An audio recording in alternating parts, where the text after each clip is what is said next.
മുസ്ലിം പണ്ഡിതന്മാരെയാണ് പലതും ചോദിക്കാനുള്ളത്. ഇന്ന് വരെ കേരളത്തിലെ ക്രൈസ്തവ വിഭാഗത്തിൽപ്പെട്ട ഒരു ബിഷപ്പിനോട് കൂട്ടത്തിൽ നിന്ന് ഒരു സ്ത്രീ എന്തുകൊണ്ട് ബിഷപ്പാകുന്നില്ല എന്ന് ഏതെങ്കിലും മാധ്യമങ്ങൾ ചോദിച്ചിട്ടുണ്ടോ? ശബരിമല ഉൾപ്പെടെയുള്ള വലിയ ക്ഷേത്രങ്ങളുണ്ടല്ലോ, ഇന്ന് വരെ എന്തുകൊണ്ടാണ് അവിടെ പൂജാകർമ്മങ്ങൾ സ്ത്രീ ഉണ്ടാകാത്തത് എന്ന് നാട്ടിലെ ഏതെങ്കിലും സംഘടനകളോടോ പൂജാരിമാരോടോ ഏതെങ്കിലും മാധ്യമങ്ങൾ ചോദിക്കാറുണ്ടോ? ആലോചിച്ചു. ഏതെങ്കിലും ഒരു പുരോഹിതനോട് ചോദിച്ചിട്ടുണ്ടോ ഒരു സ്ത്രീ എന്തുകൊണ്ടാണ് ബിഷപ്പാകാത്തത്? ഔദ്യോഗിക സഭകളുടെ നേതൃത്വത്തിൽ എന്തുകൊണ്ടില്ല?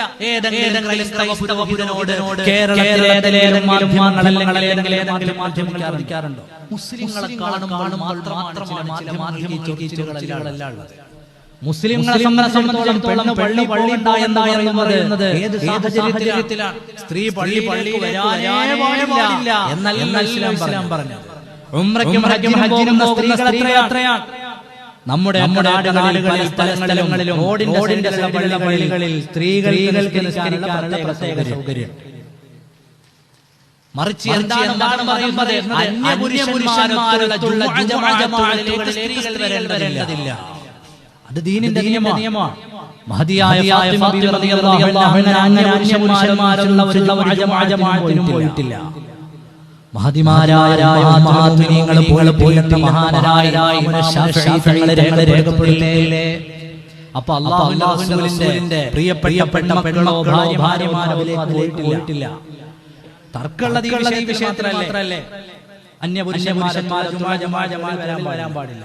അതിൽ പറയുന്ന അന്യപുരുഷന്മാരുടെ പെണ്ണുണ്ടാവണം എന്ന് പറയുന്ന ആളുകൾ പോലും അവരുടെ പള്ളികൾ വന്നാൽ അപ്പുറത്താ നിർത്തുക.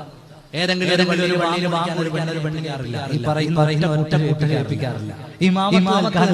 പെണ്ണിനെ ഏൽപ്പിക്കാറില്ല. അവിടെയും പള്ളിയിൽ വരണം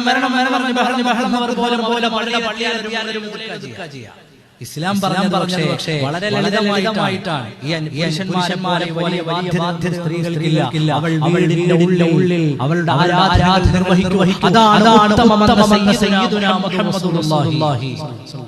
ഈമാനുള്ള ഒറ്റ വാക്കും അല്ലാഹുവിന്റെ റസൂൽ പറഞ്ഞതാണ് ഉത്തമം. കഴിഞ്ഞു. അതാണ് ഈമാൻ.